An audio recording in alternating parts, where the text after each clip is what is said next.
Баршаңызға қайырлы кеш, қалдарыңыз қалай, демалыс күндеріңіз қалай өтіп жатыр? Бүгінгі күндеріңіз сәттілікке толы болсын. Бүгін мен сіздерге осындай лебединый пух деп танылған салат түрін ұсынғым келіп отыр. Ең алдымен бір дана пиязды осылайынан видеода көрсетілгендей 4 бұрышты етіп турап алып, ыдысымызға салып, үстіне жарты қасық тұз, 1 ас қасық қант және де 3 ас қасық 9% уксус құйып, одан кейін қайнаған су құйып, жарты сағатқа қойып қоямыз.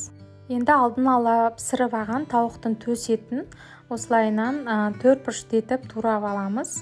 Одан кейін картоп, жұмыртқа және ірімшік үшеуін осылайынан теркадан өткізіп аламыз.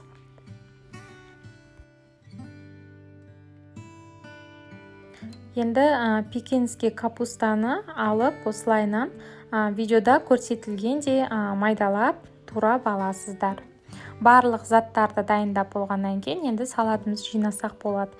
Ең алдымен осылай піскен картопымыз теркадан өткізіп алған ең астына саламыз. Оның үстіне маринадталған пиязымызды үстіне салып шығамыз. Осылайынан жақсылап пиязды картоптың үстіне орналастырамыз. Және де бетіне майонез себеміз. Видеода көрсеткендей тор етіп сепсеңіздер болады. Одан кейін үстіне жаңағы піскен тауығымыздың етін осылайынан орналастырып шығамыз. Тауық етін салып шыққаннан кейін тағы да үстіне майонезімізді жақсылап алдындағыдай осылайынан 4 бұрышты етіп, тор етіп жақсылап сеуіп шығамыз. Енді бетіне жұмыртқамызды саламыз. Дәл осылай видеода көрсетілгендей пісіп, қайнап, пісіріп алған жұмыртқамызды осылайынан салып шығамыз.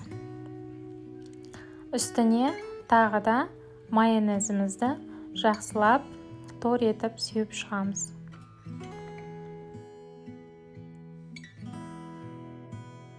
Сеуіп болдық. Енді үстіне пекинский капустаны осылайынан видеода көрсетілгендей салып шығамыз, әдемілеп орналастырып. Оның үстіне майонезді тағы да жақсылап сеуіп шығамыз. Мінекей біздің салатымыз дайында болып қалды. Енді осы майонезімізді сеуіп болғаннан кейін үстіне теркадан өткен жаңағы ірімшігімізді осылайынан майдалап, әдемілеп, сәндеп сеуіп шығамыз.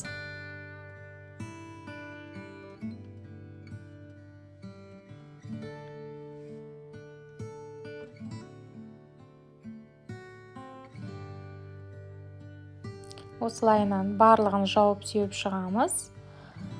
Әсемдік үшін укропты осылайынан шетіне видеода көрсетілгендей жақсылап орналастырып шығамыз.